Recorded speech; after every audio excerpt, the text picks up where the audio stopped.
Hello friends, आप सभी का स्वागत है एक और नए वीडियो में। आज हम लोग डिस्कस करने जा रहे हैं इंसु साइकिल के बारे में। जैसा कि आपको पता है कि पिछली वीडियोस में ही हम लोग ओशन करंट को कंप्लीट डिस्कस कर चुके थे। जो कुछ भी था ओशन करंट्स में सारा कुछ हम लोग डिस्कस कर चुके थे। तो आज एक नया टॉपिक हम लोग ओशनोग्राफी में पढ़ने वाले हैं, वो है हमारा इंसु साइकिल। इसका मतलब क्या होता है पहले वो हम लोग समझ लेते हैं। तो देखिए, ये इसका पूरा फुल फॉर्म इंसु का क्या है, अल नीनो सदर्न ऑसिलेशन। क्या है फुल फॉर्म इसका? अल नीनो सदर्न ऑसिलेशन, यानी कि सदर्न पैसिफिक ओशन में टेम्परेचर का ऑसिलेशन होता रहता है। यानी कि किसी प्लेस पे कभी टेम्परेचर कम होगा, कभी ज़्यादा होगा, मतलब एक ऑसिलेशन होता रहता है। इसका क्या मतलब है कि टेम्परेचर कम ज़्यादा एक ही प्लेस पे रेगुलर इंटरवल पे होता रहता है। कहाँ पे? सदर्न पैसिफिक ओशन में। तो इसी को हम लोग इंसु साइकिल के अंदर पढ़ते हैं, यानी कि अल नीडो सदर ऑसिलेशन के अंदर पढ़ते हैं। इसमें तीन फिनोमिना है। एक नॉर्मल कंडीशन में या नॉर्मल ईयर्स में क्या होता है, कोई स्पेशल ईयर आता है जब अल नीनो की कंडीशन जनरेट होती है, और ठीक इसी तरह ला लीना का भी कंडीशन जनरेट होता है। तो इसी के अंदर हम लोग पढ़ने वाले हैं अल नीनो सदर्न ऑसिलेशन में। ये कॉन्सेप्ट का नाम है, ऐसे आप लोग समझिए, जो सदर्न पैसिफिक ओशन में टेम्परेचर का ऑसिलेशन से जनरेट होता है। कभी कभी नॉर्मल कंडीशन जनरेट होती है, कभी अल नीनो वाली, कभी ला नीना वाली। तो आज की वीडियो में हम लोग नॉर्मल कंडीशन में क्या क्या सिचुएशन क्रिएट होती है, कैसे टेम्परेचर कम ज़्यादा किस प्लेस पे होता है, वो हम लोग पढ़ने वाले हैं। तो चलिए शुरुआत करते हैं। तो ये फेनोमेना सदर्न पैसिफिक ओशन का है। तो आप लोग ये देख रहे हैं कि ये नदर्न अमेरिका है, और ये सदर्न साउथ अमेरिका है, ये नॉर्थ अमेरिका है, और इधर हमारा इंडिया है। ये आप लोग देख रहे हैं, ये अफ्रीका है, ठीक है। और ये हमारा पैसिफिक ओशन है। ये वाला जो रीजन है, ये वाला जो रीजन है आप लोग देख रहे हैं, ये हमारा पैसिफिक ओशन का है, ठीक है। तो एक चीज आप लोग जानते रहिए, इक्वेटर से नियर से जो वो ओशनिक करंट जाती है उसको हम लोग नॉर्थ इक्वेटोरियल करंट कहते हैं। नॉर्थ वाले रीजन में, नॉर्दर्न हेमिस्फीयर में, नीचे वाले जो सदर्न हेमिस्फीयर का रीजन है, वहां से जो जाती है, ट्रेवल करती है, वो सदर्न इक्वेटोरियल करंट होता है। ये तो आपको क्लियर होगा, ठीक है। तो ये जो इस नॉर्थ नॉर्थ इक्वेटोरियल करंट है, यहाँ से जब मूव करती है, इक्वेटर के अलॉन्ग मूव करती है, तो यहाँ से गर्म वाटर को ये आगे ले जाती है और कुछ इस एरिया में सबसाइड करती है। मतलब ऐसे तो और भी आगे इन सब चीज़ों में भी मूव होती है, लेकिन हमें ये कंडीशन जनरेट हो रहा है किसमें? Southern hemisphere, sorry, Pacific ocean में। तो हमें कुछ ऐसा ही कंडीशन पैसिफिक ओशन के अलोंग देखना होगा। तो इसलिए जैसा कि आपको पता है कि यहाँ से कुछ पानी, ये गर्म पानी को लेके जब दोनों जगह से, नीचे से भी ऊपर से भी जाती है, तो यहाँ पे गर्म पानी इकट्ठा होता है, ठीक है। क्लियर है? इतना तो बात आपको क्लियर होगा। तो अब जहाँ से भी गर्म पानी जाएगा, जैसे इस एरिया से गर्म पानी इधर आगे की तरफ जा रहा है, तो यहाँ पे कुछ पानी का क्या होगा, कमी होगा उसके हिसाब, इसके कंपैरिजन में। तो नीचे से नीचे कुछ पानी अपवेलिंग के फॉर्म में, जैसा कि मैं आपको बताया था, जब आपको पहले ओशन करंट्स के बारे में बता रहा था, तो जहाँ से पानी चला जाता है वहाँ अपवेलिंग के फॉर्म में, यानी कि नीचे से कुछ पानी ऊपर आता है। तो जैसा कि आपको पता है, यहाँ से कोस्ट से टकराने के बाद ये ocean current south America, sorry, south equatorial current, ये ईस्ट ईस्ट ऑस्ट्रेलियन करंट के रूप में यहाँ से टकराने के बाद नीचे से जो अंटार्कटिक रीजन से करंट आता है, उससे टकराने के बाद, और वो कोरिली सोर्स से इफेक्ट में यहाँ से फिर इस कोस्ट से होते हुए ऊपर चला जाता है। ये पूरा एक साइकिल बनाता है, ठीक है। इतना तो क्लियर होगा। ये हमारा पेरू करंट है। क्या है? पेरू करंट है, ठीक है। तो मैं यही बताना चाह रहा हूँ नॉर्मल कंडीशन में, कि जब नॉर्थ इक्वेटोरियल करंट यहाँ से ढेर सारे ओशन वाटर को, वार्म ओशन वाटर को एक जगह यहाँ पे सबसाइड करता है, तो यहाँ से ठंडे पानी का अपवेलिंग होता है, यानी कि ठंडा पानी ऊपर की तरफ आता है, ठीक है। इतना तो आपको क्लियर होगा। तो यहाँ पे जब गर्म पानी होता है, तो इस एरिया में हमारा लो प्रेशर जनरेट हो जाता है, और जो सराउंडिंग की हवाएं हैं वो गर्म होकर ऊपर की तरफ उठने की कोशिश करती हैं। तो ये आप लोग समझिए कि बोट के आगे की तरफ आ रही है, बोट के आगे की तरफ आ रही है। मैं आपको ऊपर दिखाया इसलिए हूँ, लेकिन ये वर्टिकली ऊपर की तरफ आ रही है, ना कि हॉरिजॉन्टली। तो ऊपर की तरफ हवाएं जब उठती हैं तो दो तरफ सबसाइड होती है। एक इस तरफ, जैसे कि आप लोग देख रहे हैं कि इस तरफ सबसाइड होती है, तो इस तरफ यहाँ सदर्न, सॉरी, साउथ अमेरिका के कोस्ट के अलॉन्ग यहाँ पे ये सबसाइड होगी, तो वहाँ पे हाई प्रेशर जनरेट होगी। और इस तरफ वाली जो है सेल, इस तरफ वाली जो सेल है, ये यहाँ पे सबसाइड होगी, जैसा कि आप लोग देख रहे हैं कहाँ पे, मैस्करीन रीजन में। तो इस ब्रांच को हम लोग Pacific Ocean branch of Walker cell कहते हैं। यानी कि हवाओं का जब एक जगह सबसाइड होता है तो वो एक सेल जैसा स्ट्रक्चर बनाता है, जिसको हम लोग वॉकर सेल कहते हैं। ये आपको याद रखना है। ये पैसिफिक ओशन का रीजन है, इसलिए Pacific Ocean branch of Walker cell कहते हैं।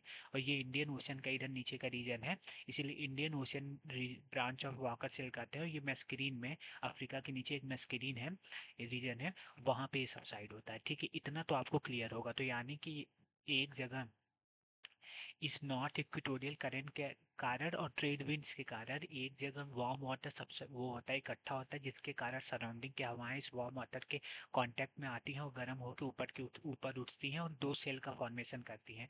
जो जगह जहाँ पे एक जगह सब दो जगह जाके ये जो गर्म हवाएं हैं सबसाइड होती है तो दोनों जगह हाई प्रेशर जनरेट करती है। एक हमारा सदर्न हेमिस्फीयर में ही वो साउथ अमेरिका के कोस्ट के जस्ट बगल का है, यहाँ आपको मैं दिखा रहा हूँ हाई प्रेशर, एक मैस्करीन रीजन में हाई प्रेशर जनरेट करती है। तो एक Indian Ocean branch of Walker cell बनाती है और एक Pacific Ocean of branch of Walker cell बनाती है। तो ये नॉर्मल कंडीशन में हुआ।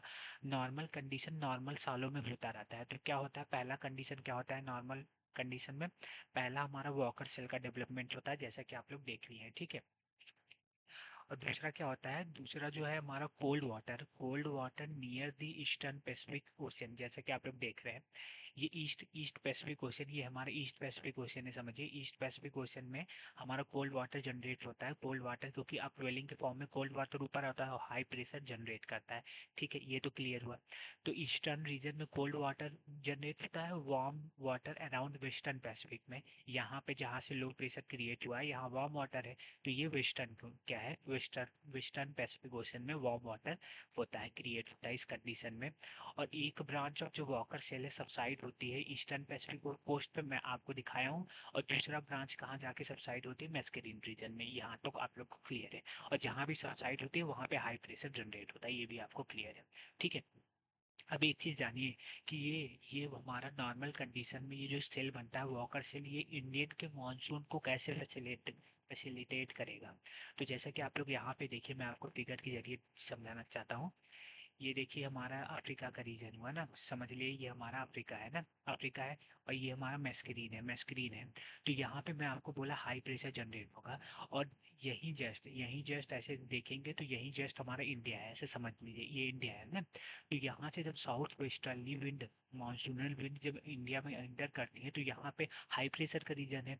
और हाई प्रेशर का रीजन, और यहाँ उसी समय जब नॉर्दर्न इंडिया में हमारा लो प्रेशर का रीजन है, तो हवाएं हाई प्रेशर से लो प्रेशर की तरफ जाती है। तो हाई प्रेशर जब ज़्यादा इंटेंसिफाई होगा तो यहाँ पे प्रेशर ग्रेडियंट फोर्स भी इंटेंसिफाई हो जाएगा। तो ये जो साउथ वेस्टर्ली विंड है ये भी इंटेंसिफाई हो जाएंगे, यानी कि ज़्यादा तेज फ्लो करेंगे। तो ज़्यादा तेज फ्लो करेंगे तो ज़्यादा मॉइस्चर लेके जाएंगे। तो इससे हम लोग ये भी कर सकते हैं कि ये हमारा हाई प्रेशर इंटेंसिफाई होगा मैस्कुलिन रीजन में, जिससे प्रेशर ग्रेडियंट भी इंटेंसिफाई होगा, प्रेशर ग्रेडियंट फोर्स, जिससे हमारे इंडिया में इसी के कारण जो वॉकर सेल जनरेट होता है और मैस्कुलिन रीजन में हाई प्रेशर जनरेट होता है इस नॉर्मल कंडीशन में, इसी के कारण इंडिया में हमारा मानसून को भी ये फैसिलिटेट करता है, ठीक है, फैसिलिटेट करता है, ये आपको याद रखना है।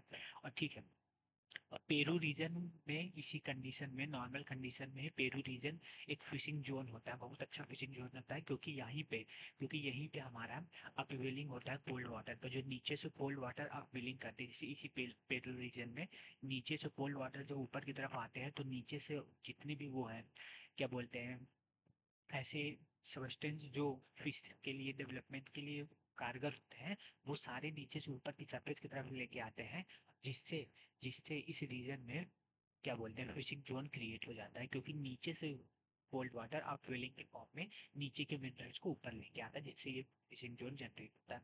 ऑस्ट्रेलियन रीजन में जैसे कि आपको पता है कि वहाँ लो प्रेशर क्रिएट होता है, उसी के ऊपर जस्ट ही उसी के आसपास, तो वहाँ पे लो प्रेशर जनरेट होगा, हवाएं ऊपर उठेंगी, तो वहाँ पे क्या होगा, हमारा प्लेंटी ऑफ रेन होगा, क्योंकि बादल बनेगी तो रेन का कंडीशन जनरेट होगा, ठीक है। तो आई होप आपको नॉर्मल कंडीशन इंस्टो साइकिल का समझ में आया होगा। आपको बस यही समझना है कि नॉर्मल कंडीशन में हमारा क्या होता है, वॉकर सेल का डेवलपमेंट होता है, क्योंकि जब हमारा ट्रेड विंड के कारण नॉर्थ इक्वेटोरियल करंट जब एक जगह वार्म वाटर को सबसाइड करती है, नॉर्थ इक्वेटोरियल करंट और साउथ इक्वेटोरियल करंट, तो वो लो प्रेशर एरिया के सराउंडिंग जितने भी हवाएं होती हैं वो गर्म होकर ऊपर उठती हैं और वॉकर सेल का डेवलपमेंट करती है। तो ये वॉकर सेल ऐसे सेल बनाते हैं जहाँ पे गर्म हवाएं उठ के जिस जगह सबसाइड करती है वहाँ हाई प्रेशर जनरेट होता है। तो दो जगह सबसाइड करती है, एक ईस्टर्न पैसिफिक रीजन में और एक हमारा ये क्या बोलते हैं मैस्केरिक रीजन में। तो यहाँ पे हाई प्रेशर जनरेट करती है, इन्हीं सेल को हम लोग वॉकर सेल कहते हैं, ठीक है। तो इन्हीं से हम लोग समझते हैं कि जो हमारा पेरू रीजन है वो बहुत अच्छा फिशिंग जोन जनरेट करता है, और जो ऑस्ट्रेलियन रीजन है वहाँ पे प्लेंटी ऑफ रेन होता है इसी कंडीशन के कारण। तो ये हमारा रहा इंसो साइकिल का नॉर्मल कंडीशन जो हम लोग इस वीडियो में डिस्कस किए हैं। आई होप आपको वीडियो अच्छा लगा होगा, तो कमेंट करके जरूर बताएगा और अपना फीडबैक भी जरूर दीजिएगा कि वीडियो कैसा लगा और ये कॉन्सेप्ट समझ में आया कि नहीं। धन्यवाद।